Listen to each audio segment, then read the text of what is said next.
1916 में जब Rabindranath Tagore ji Tokyo Japan में अपना पहला भाषण देने गए, वहाँ के विद्वानों ने उनसे प्रश्न पूछा कि भारत की संस्कृति को विशिष्ट क्या बनाता है।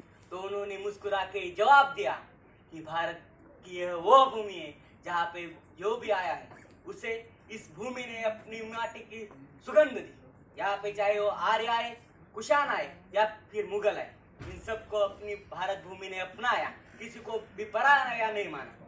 इन सबको अपना करके हमने एक नई विचारधारा को जन्म दिया। वो जापान की धरती से रविंद्रनाथ टैगोर कहते हैं कि भारत की पहचान किसी सिर्फ एक रंग की नहीं, तो अनेक रंगों के एक मिश्रण है। भारत की विविधता सच में देखे तो भारत की विविधता एक सच में उसकी सुंदरता है, और उसी सुंदरता को प्रस्तुत करने के लिए मैं डॉक्टर बाबा साहेब अम्बेडकर मराठवाड़ा विश्वविद्यालय का छात्र आपके सामने प्रस्तुत हूँ। दोस्तों, मुझे लगता है कि हमें इस विषय को कुछ भागों में बांटकर देखें तो अच्छा होगा। पहला, कि हमें यह विविधता आखिरकार में किन क्षेत्रों में दिखती है। दूसरा है कि यह विविधता आखिरकार में हमारी कैसे शक्ति है। और तीसरा है, इस विविधता ने हमारी दुनिया को क्या दिया। और चौथा है कि 2047 के विकसित भारत के लक्ष्य में यह विविधता कहाँ पे अपनी भूमिका निभाती है। दोस्तों, जबकि मैं कहता हूँ कि यह विविधता किन किन क्षेत्रों में दिखती है, तो मैं कहना चाहूंगा यह विविधता हमें धर्म और अध्यात्म में अनेकों धर्म एवं पंथों के रूप में, हमारी भाषा एवं साहित्य में, हमारे संविधान में उल्लिखित जो 8वीं अनुसूची है, उस 8वीं अनुसूची में 22 भाषाएं, और हम कह सकते हैं 121 से ज्यादा प्रमुख भाषाएं, 2000 से ज्यादा बोलियों में दिखती है।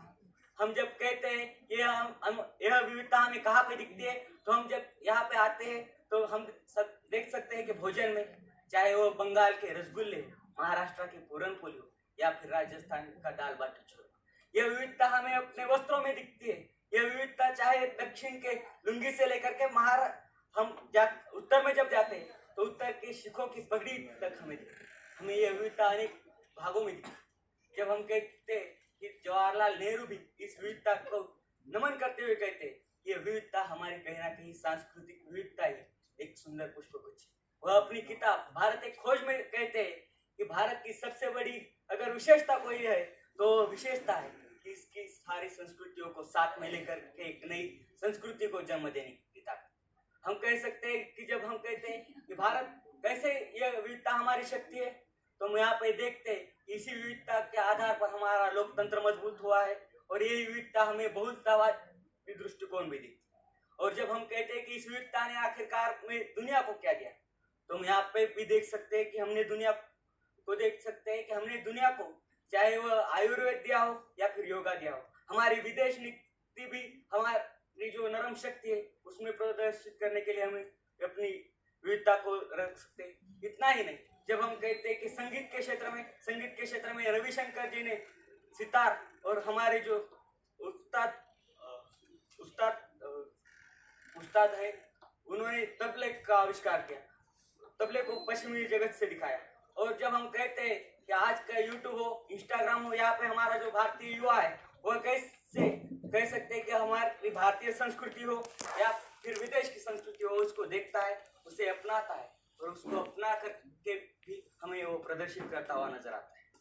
और हम कह सकते हैं कि महाराष्ट्र में गाया हुआ एक गाना जो कि गुलाबी साड़ी, उस पर न्यूयॉर्क में जनता नाचती, ये विविधता हमें यहाँ पे। जब हम कहते हैं कि 2047 के विकसित भारत के लक्ष्य में यह विविधता हमें कहाँ पे नजर आती है, तो हम कह सकते हैं कि यही विविधता है जो हमें वहाँ पे भी नजर आ सकती है।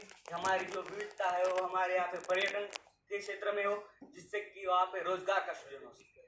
और इतना ही कहना चाहूंगा कि यह विविधता सच में हमारे लिए जो रोजगार सृजन हो या फिर और कुछ हमारे लिए सच में कहें तो यह विविधता ही हमारी